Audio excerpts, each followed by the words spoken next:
They came from Africa, but the year and situation isn't exact.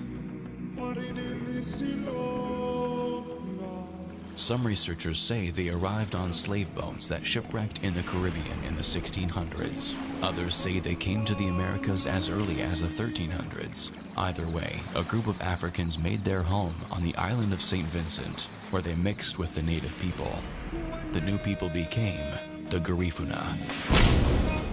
St. Vincent was a battleground in the 17th and 18th centuries. The natives, British, French, and Dutch all had claims on the island. In 1763, the Europeans signed a treaty that gave St. Vincent to the British Empire, but it didn't guarantee control of the island. British forces battled the Garifuna for decades until 1797, when the battered Garifuna finally surrendered. The British then exiled the defeated nation to the island of Roatan. It wasn't long before unsustainable conditions there forced the outcasts to relocate. The coasts of Honduras, Belize, Guatemala, and Nicaragua became the new home for the people. There are now an estimated 300,000 Garifuna in Central America and another 100,000 in the United States. This is a story about the Garifuna.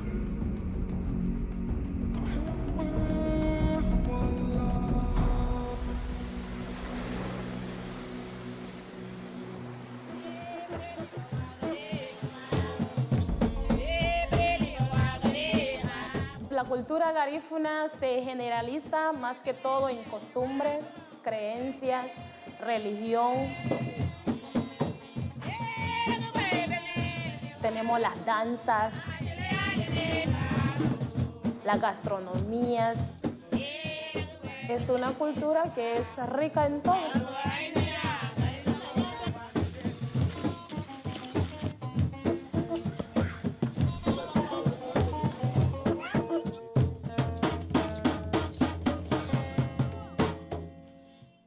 Our culture is like a train, and the road where the train rolls is our language.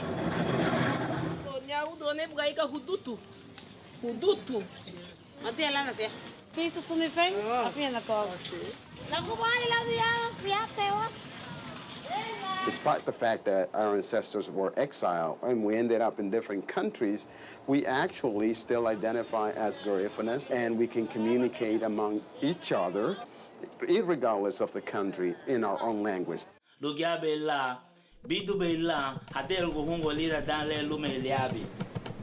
They are people who live along the coast. They're very comfortable at sea, and a lot of the men, started working on the boats. Como la gente fueron de marino, se quedan en los Estados Unidos, ya la familia de uno son unidas, se lleva uno, se van cinco. I consider them a transnational group, meaning that they have homelands within the United States, within Belize, within Guatemala, within Nicaragua, and Honduras. So they kind of are, New York, Miami, and Houston, New Orleans, Chicago, LA, San Francisco is also another place. We're your neighbors, we go to church with you, you see us in your supermarket, but people just think we're usually African American or anything, and they don't know anything else about us.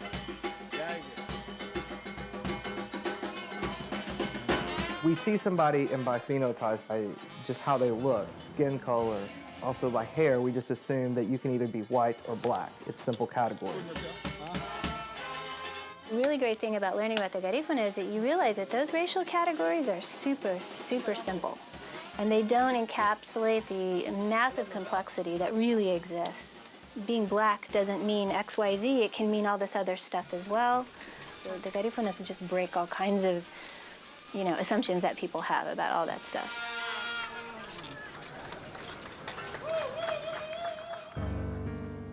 When you move to the United States, it's a lot easier to assimilate and just get accustomed to the American way of life, and you get kind of, lost.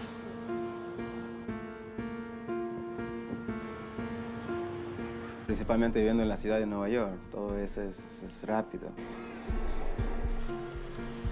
No se dirige más hacia la cultura, sino que hacia lo que está ahí presente. Me fui adaptando a la vida ya. I was young when I left from here, so I ain't know no better. The negativity caught my eye, not the positive thing. The girls, nice cars, clothes, the fast money. Tengo 2 hijos aquí y me siento orgullosa de ellos. Yo cuando estaba en Honduras yo no usaba droga, yo nunca sabía de que iba a usar droga, pero más sin embargo aquí la vine a usar.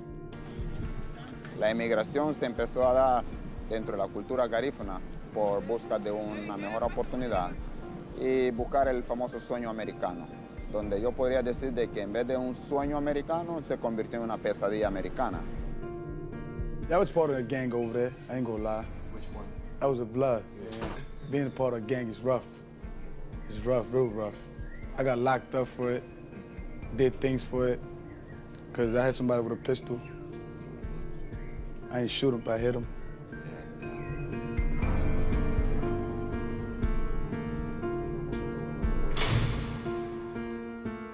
I did 6 years, and then they deported me back here.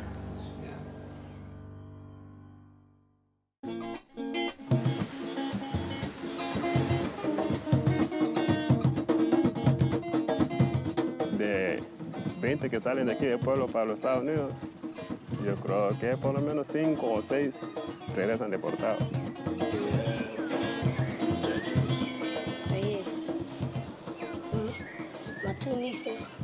Muchas personas están trayendo lo que es la cultura norteamericana aquí. Entonces nosotros estamos viendo que lo que es nuestra cultura se nos está como yendo de nuestra mano.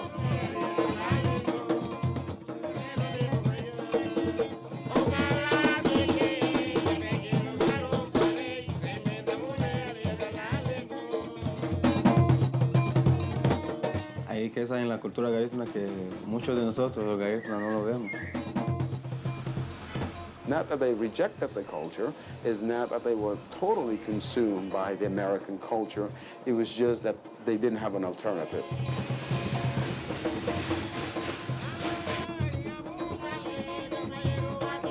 I don't speak Garifuna. You know, I know a little bit, and I didn't learn as a kid. I was born in Long Beach, California. My whole family is from Belize. I'm the first generation born in the States. I've been listening to Garifuna music since I was young. Never knew what they were saying, but it's just like a language that my mom and, you know, our family uses, but for our generation, it's just, you know, English, and I guess they look at it as, you know, we're in the States now and we're learning all kinds of other things that have to do with, you know, this culture.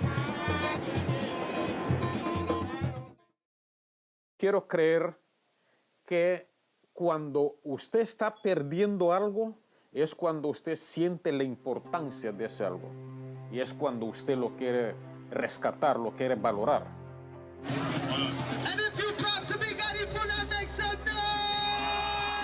Whatever we want to do with the future of the Garifuna, this is the moment to take the action.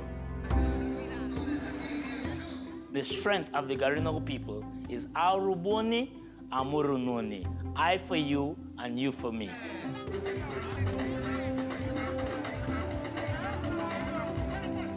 No matter, like I was born here in America, or somebody's born in Honduras, born in Guatemala, born in Belize, that we're all still the same. And that we all have something to offer each other, you know, different insights. Regardless of whether it's the home country or whether it's here, I adapt and I can continue to promote, nurture the culture. All right, ladies and gentlemen, good afternoon to all of you listening to labuga.com radio. 101 people listening online right now, plus the other people who are listening who are not connected to Facebook. Places as far away as Guatemala, you know, people are listening in the Garifuna villages. People are very excited to know that we support Garifuna music, and and that we do what we do because of the love of the culture, you know. We don't get paid for this. Nobody does. Radio, as we have more music 24/7, the only radio station on the air online that plays Garifuna music 24/7, and also in Spanish and in Garifuna and in English. So, hey, kemotia, wabinaha, wafeduha. In some of my research, I look at Facebook as a way for transnational immigrants to stay in touch, to communicate with family back home, with friends and families in other cities. Ahorita mismo mira cómo está Facebook. Está saturado de Garifuna. Ellos bajan la música, meten la foto, ponen los eventos que están pasando en aquel pueblo, ponen los eventos que están pasando en Nueva York, en la comunidad Garifuna. Así, no importa dónde un Garifuna esté, él puede llegar a ser parte de ello y poder ver y sentir también lo que está aconteciendo. Por medio de ese Facebook conocí a una persona que él me va a enseñar a escribir el Garifuna. De hecho, pongo unos mensajes, a veces lo poco que sé en Garifuna, pongo los mensajes en Facebook, lo pongo en Garifuna. Many people have asked me the question, do you think that the Garifuna language is going to become extinct? And my response has always been no. Not only no, but emphatically no. Garifuna American Heritage Foundation United, it was basically an organization geared towards reacculturating the Garifuna people here in the United States. We have this classroom that is full of people every Saturday, learning their language, learning about their history, about their culture. I mean, I'm curious about it, and that's why I'm here. I'm trying to learn more about Garifuna culture, and I want to learn the language. It is a regular verb. We're preserving it, protecting it, so the next generation will have it for them, waiting for them.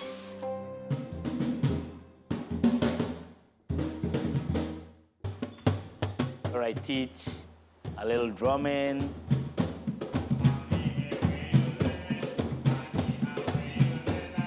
a little language, a little singing in Garifuna.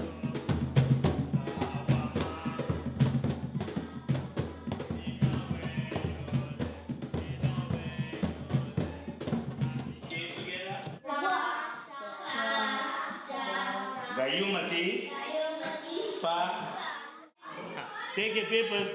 To see them playing the drums, to see them singing in Garifuna, you know, to see them enjoying it, it's can't really describe it. As a parent, you know, when you see your kids happy, it makes you happy, it makes you feel good. You know, it's a parent's responsibility to pass on their culture, to teach their kids, to raise them. And I didn't have that, so that's something that I want to give them.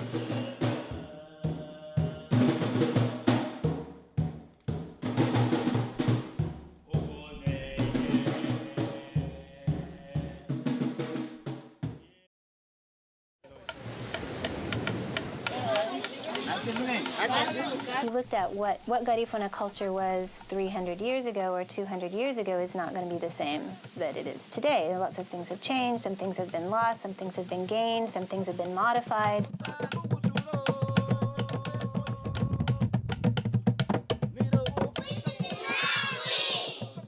I feel like the book on Garifuna and their identity is continuously being written.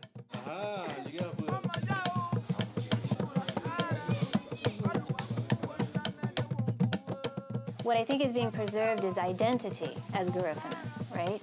As just the sense that I am Garifuna, whether I speak the language, whether I know how to dance mascaro isn't so crucial as do I identify with my community.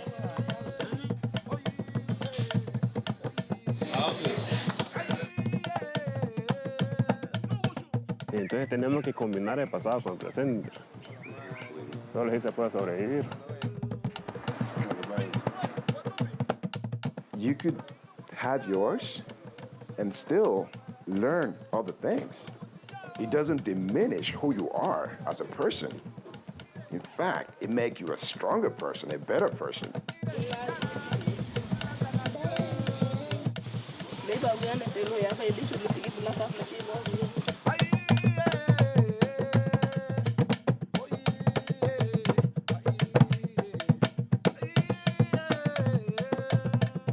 If you know who you really are, then you know where to go. You know your past, you know where you're coming from, you know where you're at today. Then you have a route. You already have a route traced, right? What was already programmed to disappear in the next 20 years, which is our language, our culture, I think it's going to last a little longer than that.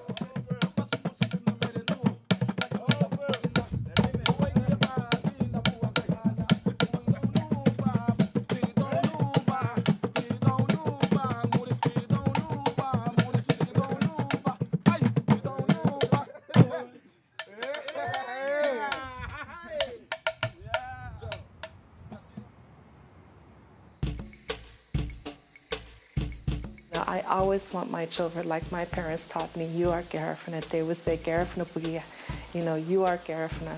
You know, you're here in America, but don't forget your Garifuna. When we come and we migrate to any country, you know, it's when in Rome, you do as the Romans. But then you lose a piece of yourself if you forget who you are. So it's very important for every culture, not just the Garifuna, but every culture in the world to just kind of get back, have that conversation with your grandparents and know your lineage, know your heritage, and preserve your culture.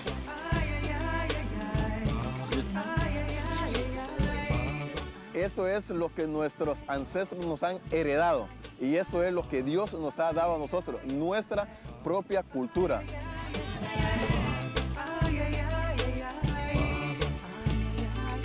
Tenemos lo nuestro y tenemos que conservarlo y tenemos que cuidarlo y tenemos que rescatarlo otra vez.